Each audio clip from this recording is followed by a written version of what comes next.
In 1973, now I've backed up a little bit, Carla and I were on the road, and at one point of that first road trip, we found ourselves in Tennessee. Now remember, this was 10 years before now. I had taken a job as a lead singer with a Las Vegas show band. An acquaintance from my high school days, Lloyd Lindrith, and a band called Harpist Bazaar. I met Lloyd when I was 16 while I was singing for the American Angus Cattle Association in Kentucky. Lloyd Lindrith took me under his wing when I was 16. My father gave me permission to go to Lexington, Kentucky when I was 16 years old. I flew to Kentucky to sing for this convention. While I was there, I met this man who had a band playing in the hotel lounge and restaurant. Lloyd played an electric concert harp and had a trio that backed him up. I wandered into the restaurant my first night in Kentucky, 16 years old and dumb as a puppy chasing frogs. That night I heard this great harpist, and he and his trio were fantastic. They asked me to come up and sing with them, and I said yes, and I sang They Call the Wind Maria. I sang it with my big baritone voice and brought down the house. Lloyd had a fit. He fell in love with this skinny kid with a voice as big as Oklahoma. I've always had the potential for stardom. Lloyd saw it and thought he could help me with direction and guidance, and he and his road manager, George Michaud, said that when I was ready, they would help me get started in the business. I had no idea that years later he would play a major role in my career. Lloyd told me at age 16 that if my dream was to someday go on the road to sing, he would help me. In 1972 or 73, when Carl and I graduated from college, I found Lloyd Lindrith and George Michaud in Kansas City playing at the Muehlebach Hotel. I went there and sang with his Vegas act, and he sent Carl and me to Colorado to an agent named Richard Dollarhide. He got me my first job in Leadville, Colorado in 1973. Lloyd did exactly what he said he would. 6 months after Carl and I were in Colorado, he hired me to sing with his band from Vegas. Singing lead with Lloyd's band was one of the biggest stepping stones in the beginning of my career. Lloyd told me I should always introduce myself to the bartenders, the chefs, the dishwashers, and the waitresses. He said, "These are the people, John, that will get you hired back.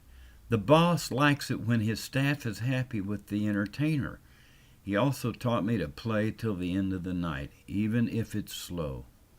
From age 16 to 1973, Lloyd helped me. While singing lead with his band, we went through Nashville. George set up an audition for me with the head of the William Morris Agency, one of the biggest agencies in the world. I'll never forget singing for this man. When I was finished, he looked me in the eye and he said, "You have a great voice, but it is too good to sing country music. I could never book you in Nashville. One more left-handed compliment I'll never forget." Believe me when I tell you these business music people will eat you alive. They don't know shit about creative, artistic people. They don't care about what you feel inside, about the gift you were given. They will throw your biggest dream in front of a train to hell and laugh when you cry. Now, it was 1983, and Debbie and I were headed into Nashville again.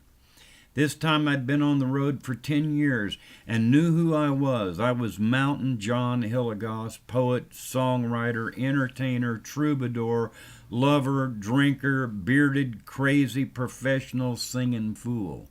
13 years, I guess, by then. If my nephew Brian wanted to produce my first album, it would work out fine.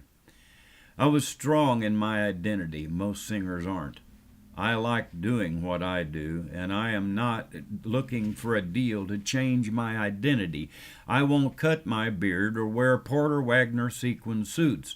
I won't sing someone else's music.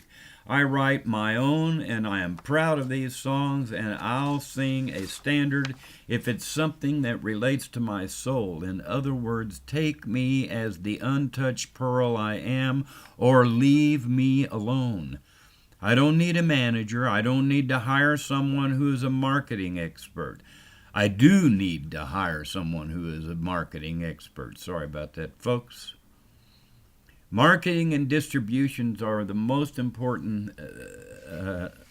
They're more important than advice. And if I hire a person to do a job and they can't do it, that means they lied to me and I have to fire them. I can do what I say I can do. If you can't, then don't jerk my chain. I'll be in this business long after you quit. When you're selling real estate, I'll be living my dreams, singing my song, reciting my poem, entertaining that handful of great people God sent through that door to take a magic carpet ride for the night. If you don't appreciate that quality, then stay out of my way. Don't blow smoke up my skirt. In 1983, Nashville was filling up with rock and rollers who lost their record deals in Los Angeles, or folk singers who lost their appetite for smoke-filled bars and thought they could write a hit for Alabama. It was a mean, cutthroat town full of thieves and wannabes, and here I was, driving in a 1972 U.S. Post Office truck with my picture painted on the side, with more energy than anybody in town, and with a true Irish horsewoman who represented truth, honesty, and right. Needless to say, Nashville and Mountain John did not see eye to eye. Debbie and I pulled into Nashville in a rainstorm and decided to park and find Brian the next day. We pulled up on Music Row, 16th Avenue. We pulled around behind the RCA building and another industry building and parked the Scallywag. We didn't have any food. And needed to find a grocery store to fill up on supplies. All of a sudden, someone knocked on the side of the truck.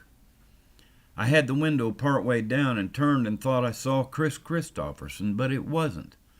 A raspy old voice. "Hey, I'm Tommy Davies. Do you people have any food?" I said, "No, but we have a cook stove. Where's the store?" He said, "Well, I've got food stamps. If you can drive, I'll buy and you cook." Let me tell you a story right now. God gave me a sixth sense that starts with an itch on the back of my neck that tells me if I am in any danger. The itch should have been there and wasn't. Tommy Davies was one of the most gentle, giving humans on earth, and that is why I said okay. Well, Debbie saw the magic too. We put old Tommy in the Scallywag and he showed us the way to the store 2 blocks away. We bought food. Tommy showed us a better place to park. Debbie cooked, and the 3 of us became great friends.